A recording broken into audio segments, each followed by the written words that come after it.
नमस्कार, मैं प्रीति यादव आप सभी का स्वागत करती हूँ और आज के लेक्चर में हम डिस्कस करेंगे वंश समूह के बारे में। तो सोशियोलॉजी की इस लेक्चर में हम क्या डिस्कस करेंगे, हम डिस्कस करेंगे वंश समूह के बारे में। वंश जो शब्द है वो कहाँ से बना है, उसकी परिभाषाएं क्या है, वंश समूह से क्या तात्पर्य है। तो आइए देखते हैं। वंश समूह जो है या वंश शब्द जो है वो जीव विज्ञान की हम परिभाषा देख लेते हैं, क्योंकि जो वंश शब्द है उसका ओरिजिनेशन जो होता है वो जीव विज्ञान में देखने के लिए मिलता है। तो जीव विज्ञान में वंश शब्द को लैटिन भाषा से ये निकला है जिसको बोलते हैं जेनेस। जेनेस शब्द से वंश शब्द जो है वो बना है। जैसे कि हम सुनते हैं ना जेनेटिक्स की, इसकी जेनेटिक्स ऐसी है कि हमारे जो पूर्वज हैं उनकी जेनेटिक्स जैसी है वैसी ही जेनेटिक्स हमारी होंगी। तो ये किससे बना है, ये जेनेस शब्द से बना है और जिसके लिए जो इसका अर्थ था जेनेस का वो हुआ करता था एक वंश में एक दूसरे से समानताएं रखने वाले कई सारे जीवों की जो जातियां होती थी। जो बहुत सारे जीव होते थे जिनमें एक सारी समानताएं होती थी, एक जैसे दिखते थे और उनका जो बॉडी स्ट्रक्चर होता था वो एक जैसा होता था, उनकी जो आदतें होती थी वो एक जैसी होती थी। तो उन प्रजातियों को एक साथ रखा जाता था, उन जातियों को, उन प्रजातियों को एक ही माना जाता था, उसी को ये जेनस माना जाता था। इसमें क्या है, उन्होंने बोला है एक वंश में एक दूसरे से समानताएं रखने वाले कई सारे जीवों की जातियां इसमें आती थी। अब हम देखेंगे सोशियोलॉजी में क्या बोला गया है वंश समूह के बारे में। वंश समूह से तात्पर्य है व्यक्तियों के उस समूह से होता है जिसमें एक ज्ञात पूर्वज से संबंधित अनेक पीढ़ियों के रक्त संबंधियों का समावेश होता है। इसमें क्या होता है, व्यक्तियों के उस समूह से होता है, व्यक्तियों के उस समूह से होता है जिसमें एक ज्ञात पूर्वज होता है और उसकी पीढ़ियां होती हैं, उसके बच्चे होते हैं, उसके आने वाली जो पीढ़ी होती है वो होती है। उन पीढ़ियों का समावेश इसमें किया जाता है जो रक्त से संबंधित होते हैं। और इसका सबसे मेन और जो इम्पोर्टेंट पार्ट है वो ये है कि वो रक्त संबंधी होते हैं। हमारे जो पूर्वज होते हैं वो हम उनसे रक्त संबंधित होते हैं। इस प्रकार वंश समूह में माता पिता पक्ष से संबंधित क्रम की विभिन्न पीढ़ियों के व्यक्ति और जो जीवित व्यक्ति होते हैं वो भी आते हैं, जो मृत व्यक्ति होते हैं वो भी सम्मिलित किए जाते हैं। इस प्रकार वंश समूह में माता और पिता से संबंधित लोग आते हैं, जिसमें जीवित व्यक्ति भी हो सकते हैं और मृत व्यक्ति भी हो सकते हैं। तो वंश समूह क्या है, वंश समूह एक ऐसे व्यक्तियों का समूह है जिसके ज्ञात पूर्वज होते हैं और इसमें जीवित व्यक्ति भी हो सकते हैं, इसमें मृत व्यक्ति भी हो सकते हैं। अब हम कुछ डेफिनेशंस देख लेते हैं जो हमारे बहुत सारे समाजशास्त्री हैं उन्होंने इसको परिभाषित किया। उन्होंने कैसे परिभाषित किया है, क्या बोला है। तो जो सबसे पहले हमारी डेफिनेशन है वो है रेडक्लिफ ब्राउन की। रेडक्लिफ ब्राउन ने क्या बोला है, इन्होंने कहा है कि एक समय विशेष में व्यक्ति के जीवित संतानों से ही वंश समूह का निर्माण होता है। इन्होंने थोड़ा सा लिमिट कर दिया है। हमने अभी ऊपर देखा था जिसमें उन्होंने बोला कि जो डेफिनेशन थी, एक जनरल डेफिनेशन जो सोशियोलॉजी की थी, उसमें ये बोला गया था जीवित व्यक्ति भी आते हैं, मृत व्यक्ति भी आते हैं। लेकिन जो रेडक्लिफ है उन्होंने ये बोला है कि इसमें सिर्फ जीवित व्यक्ति ही आते हैं, इसमें मृत व्यक्ति नहीं आते हैं, इसमें सिर्फ जीवित व्यक्ति आते हैं। इनके अनुसार एक समय विशेष में व्यक्ति के जीवित संतानों से ही वंश समूह का निर्माण होता है। और इन्होंने इसमें पीढ़ियां भी बताई हैं कि 2, 3 या 4 ही पीढ़ी हो सकती हैं। इसमें कितनी पीढ़ियां हो सकती हैं, इसमें 3 या 4 ही पीढ़ियां हो सकती हैं, क्योंकि अगर हम कैलकुलेशन करते हैं जीवित व्यक्तियों की तो सिर्फ 3 या 4 पीढ़ी के व्यक्ति ही आपको जीवित मिल सकते हैं। जैसे आप हो सकते हैं, आपके फादर हो सकते हैं, आपके बाबा जी हो सकते हैं, लेकिन आपके पर बाबा नहीं हो सकते या पर दादाजी नहीं हो सकते हैं, क्योंकि इतना लंबा कोई नहीं जीता है। तो इसीलिए इन्होंने क्या बोला, इसमें सिर्फ 3 या 4 पीढ़ियों के लोग ही हो सकते हैं। फिर हमारी नेक्स्ट डेफिनेशन जो है वो है हॉबल की। हॉबल ने क्या बोला है, हॉबल ने बोला है वंश समूह किसी ऐसे अज्ञात संस्थापक पूर्वज की संतानों का एक पक्षीय और विस्तृत नातेदारी समूह है। इन्होंने क्या बोला है, एक ज्ञात पूर्वज के जो संबंधी होते हैं, जो रक्त संबंधी होते हैं, उनकी ये संतान होती है जो कि एक पक्षीय चलती जाती है, नातेदारी समूह से है, जो पिछली 5 या 6 पीढ़ियों से अधिक विस्तृत नहीं हो सकती। इन्होंने क्या बोल दिया, हमने यहाँ पे देखा जीवित और मृत कोई भी आएगा, इन्होंने यहाँ पे बोल दिया कि रेडक्लिफ जो है उन्होंने बोला कि जीवित व्यक्ति ही आएंगे और इन्होंने पीढ़ियां कितनी बताई, 3 से 4 पीढ़ी। लेकिन हॉबल ने बोला कि इसमें 5 से 6 पीढ़ियां आ सकती हैं। तो इसमें कितनी पीढ़ी है, इसमें 5 से 6 पीढ़ियां हैं और उससे ज्यादा नहीं हो सकती हैं। जबकि इन्होंने जीवित के अनुसार बोला था, इसीलिए इन्होंने बोल दिया कि 3 से 4 हो सकती हैं, क्योंकि 3 से 4 पीढ़ियां जो है वही जीवित आपको मिल सकती हैं। 5 से 6 पीढ़ियां जो है वो जीवित आपको नहीं मिल सकती हैं, लेकिन इन्होंने 5 से 6 पीढ़ियों तक की लिमिट कर दी। यह कोई काल्पनिक अथवा पौराणिक व्यक्ति नहीं होता है। 5 से जो 6 पीढ़ियां होती हैं ये कोई काल्पनिक नहीं है, हमें उसके बारे में ज्ञात होता है, हम उसके बारे में जानते हैं, हम अपने पूर्वजों के बारे में जानते हैं। तो ये कोई काल्पनिक और पौराणिक कथा नहीं है, बल्कि एक वास्तविक व्यक्ति होता है, जो हमारा पूर्वज होता है, जिसके बारे में हमें ज्ञात होता है। वो 5 से 6 पीढ़ी पहले का मनुष्य हो सकता है, और ये कोई पौराणिक मनुष्य नहीं होता है, हमारे पौराणिक जो कथाएं हैं उसके अनुसार नहीं होता है। हमें ज्ञात होता है, हमें पता होता है कि हमारे पूर्वज कौन है, हम उसकी संतान है। तो यही इन्होंने बोला है कि ये वास्तविक व्यक्ति होता है और जो हमारा पूर्वज होता है हम उसी की संतान है, और उसी को बोलते हैं कि ये जेनेटिक्स है या जेनेस है या वंश समूह है। फिर नेक्स्ट डेफिनेशन है डॉक्टर दुबे के अनुसार। डॉक्टर दुबे ने क्या बोला है, जब पिछली 5-6 पीढ़ियों में से किसी ज्ञात पूर्वज का संबंध हो तथा जिसकी संतानें विस्तारित परिवारों में फैली हों, जो विस्तारित परिवारों के उस वृहद समूह को कहा जाता है। बहुत सिंपल सी डेफिनेशन इन्होंने दे दी, और थोड़ा सा इनकी हॉबल की डेफिनेशन से दुबे की डेफिनेशन जो है वो मिलती हुई है। इन्होंने भी यही बोला है कि 5 से 6 पीढ़ियों के व्यक्ति होते हैं, उनकी जो पूर्वज होता है वो उनकी संतान होती है, जो पूर्ण रूप से आसपास फैली हुई होती है, उसी को हम एक वंश समूह मान लेते हैं। जैसे कि मैं मानती हूँ मेरे बाबा जो थे वो 3-4 भाई थे, तो वो जो पूरे आसपास फैले हुए थे, उनकी जो संतान है, उनकी जो पीढ़ियां हैं, वो सारी हमारे वंश समूह में मानी जाएंगी। तो बहुत सिंपल जो है वो डेफिनेशन है हमारे वंश समूह की। फिर हमारा आता है थियोडोरसन की डेफिनेशन। थियोडोरसन ने क्या बोला है, इनका कथन है कि एक वंश एक पक्षीय समरक्त वाले व्यक्तियों का समूह होता है, जिसके सदस्य अपनी उत्पत्ति किसी ज्ञात पूर्वज से बताते हैं। बहुत सिंपल डेफिनेशन है इनकी डेफिनेशन में क्या है, वंश एक पक्षीय समरक्त वाले व्यक्तियों को बोला जाता है, जिनका समान रक्त होता है, जिनका एक पूर्वज होता है, वो उसकी संतान होते हैं, वही एक वंश समूह का निर्माण करते हैं।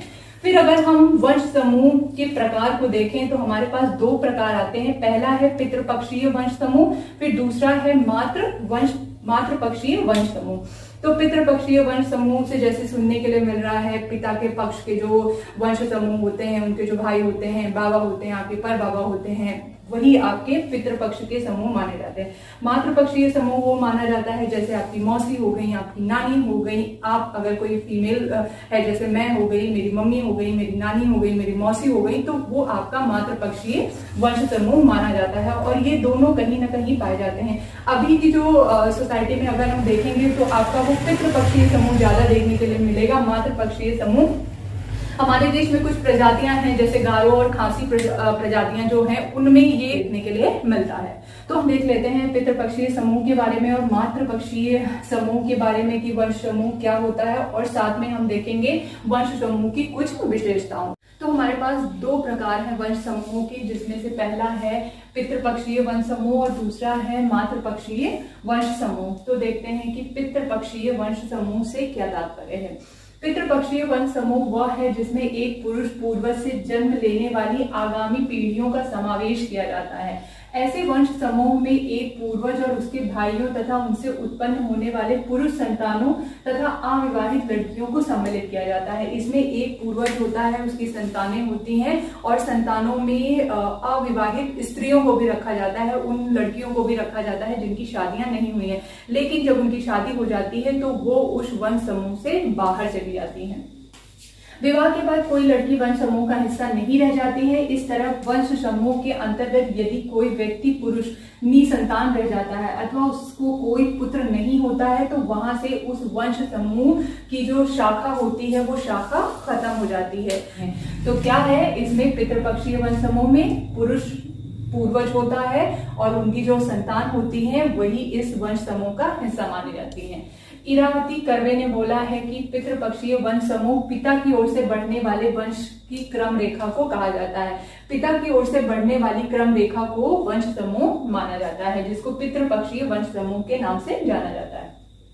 फिर हमारा आता है मातृपक्षीय वंश समूह। ये जस्ट इसका उल्टा होगा। जैसे कि पितृपक्षीय वंश समूह में जो वंशज होता था, जो पूर्वज होता था वो एक पुरुष होता था, वैसे ही मातृपक्षीय वंश समूह में क्या होता है, जो पूर्वज होती है वो एक स्त्री होती है। मातृपक्षीय वंश समूह वह होता है जिसमें एक ज्ञात स्त्री पूर्वज होती है और उसकी बहनें, उसके बच्चे आगामी पीढ़ियों में सम्मिलित किए जाते हैं। ऐसे वंशज समूह में उन पुरुषों को सम्मिलित नहीं किया जाता है जो विवाह करके ऐसे वंश में सम्मिलित हुए हैं। दक्षिण भारत में कुछ हिस्सों में ऐसे समूह जो हैं वो प्रचलन में है। मातृपक्षीय वंश समूह में जो एक स्त्री पूर्वज होती है, उसकी जो बेटियां होती हैं, उसकी जो बहनें होती हैं, वो उस वंश समूह का हिस्सा मानी जाती हैं और उनके जो बच्चे होते हैं वो भी उस वंश समूह का हिस्सा होते हैं। लेकिन इस वंश समूह में यदि कोई पुरुष किसी स्त्री से शादी करके शामिल होता है तो उसे हम उस वंश समूह का हिस्सा नहीं मानते हैं। और दक्षिण भारत में ऐसे मातृपक्षीय वंश समूहों को बहुत देखा जाता है, जो कि दक्षिण भारत में खासी और गारो जो प्रजातियां होती हैं, जो जनजातियां होती हैं, उनमें ये बहुत प्रचलन में देखा जाता है। पितृपक्षीय वंश समूह जो होता है इसमें पूर्वज जो होता है वो पुरुष होता है और मातृपक्षीय वंश समूह में पूर्वज जो होता है वो एक स्त्री होती है। अब हम देख लेते हैं वंश समूह की विशेषताएं क्या है। वंश समूह की जो पहली विशेषता है इसमें है एक सामान्य तथा वास्तविक पूर्वज। एक सामान्य और वास्तविक पूर्वज होता है। इसकी जो हमने डेफिनेशन देखी थी उस डेफिनेशन में भी यही बताया गया है कि जो एक पूर्वज होता है, जो एक ज्ञात पूर्वज होता है, सामान्य होता है।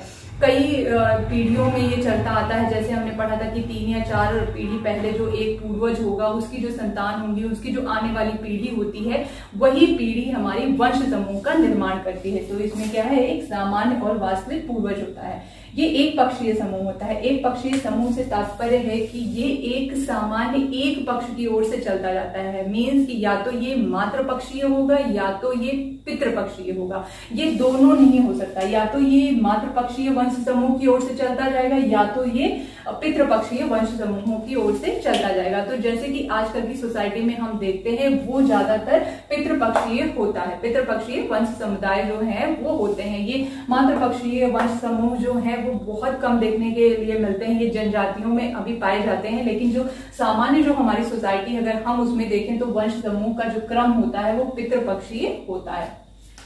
फिर नेक्स्ट है समरक्त। समरक्त ये बहुत ही इंपॉर्टेंट बोला गया है एक जगह पे। जो डेफिनेशंस हमने देखी थी उस डेफिनेशंस में भी हमने ये पढ़ा था कि जो समान रक्त वाले होते हैं वही वंश समूह का हिस्सा माने जाते हैं। बहुत सारे मनुष्य ऐसे होते हैं जिनके बच्चे नहीं होते हैं। अगर उनका बच्चा नहीं है, उन्होंने बच्चे को गोद लिया है, तो उसको पहले वंश समूह का हिस्सा नहीं माना जाता था, क्योंकि अगर वंश क्रम की बात की जाए या जेनेटिक्स की बात की जाए तो जो गोद लिया हुआ बच्चा होता है उसके अंदर वो जेनेटिक्स नहीं होते हैं, क्योंकि उन्होंने अडॉप्ट किया है और जिससे अडॉप्ट किया है वो उसकी जेनेटिक्स को साथ में लेके चलता है। तो वंश समूह में अगर कोई नीच संतान रह जाता है तो उसकी वो शाखा जो है वो वहीं पे खत्म हो जाती है और वो वंश समूह में गिना नहीं जाएगा जिसे गोद लिया गया है। फिर नेक्स्ट हमारा है अनेक पीढ़ियों का समूह है। जैसे कि हमने डेफिनेशन में देखा था, किसी ने बोला है कि 3 से 4 पीढ़ी आती हैं इसमें, किसी ने बोला 6-7 पीढ़ियां आती हैं, किसी ने बोला बस 4-5 ही पीढ़ियां आती हैं। तो ये अनेक पीढ़ियों का समूह होता है। जैसे मैं हूँ, मेरी मम्मी है, मेरी नानी है, मेरी दादी है, तो ये एक इस क्रम में चलता जाता है। जैसे कि मेरे पापा हैं, मेरा भाई है, मेरे दादाजी हैं, उनके पापा, तो ये इस तरह एक पीढ़ी दर पीढ़ी चलता रहता है। ये पीढ़ियों का एक समूह होता है या पीढ़ियों का एक क्रम होता है जो ऐसे ऐसे करके चलता रहता है। फिर है वही विवाहित समूह। जो इसकी एक और विशेषता है वो ये है कि इसमें जो विवाह होते हैं वो वंश समूह से बाहर होते हैं, और ऐसा इसलिए माना जाता है कि जो एक वंश समूह से वास्ता रखते हैं या एक वंश समूह से संबंधित होते हैं वो भाई बहन माने जाते हैं और भाई बहन का विवाह वर्जित है। जैसे हम बोलते हैं ना कि हमारे यहाँ जो एक वंश समूह चला आ रहा है तो हम उस वंश समूह के बाहर ही विवाह कर सकते हैं, हम उस वंश समूह में विवाह नहीं कर सकते, क्योंकि जो सेम वंश के होते हैं वो एक दूसरे के भाई बहन लगते हैं और भाई बहन का विवाह वर्जित है, नहीं किया जा सकता है, जो कि अनैतिक भी है। तो इसीलिए वही विवाह होते हैं इसमें जो हमारे वंश से बाहर जाके दूसरे वंश से विवाह किया जाता है, ताकि वो विवाह वैलिड हो और सही हो। तो आज के लेक्चर में बस इतना ही। मिलते हैं नेक्स्ट लेक्चर में, तब तक के लिए नमस्कार।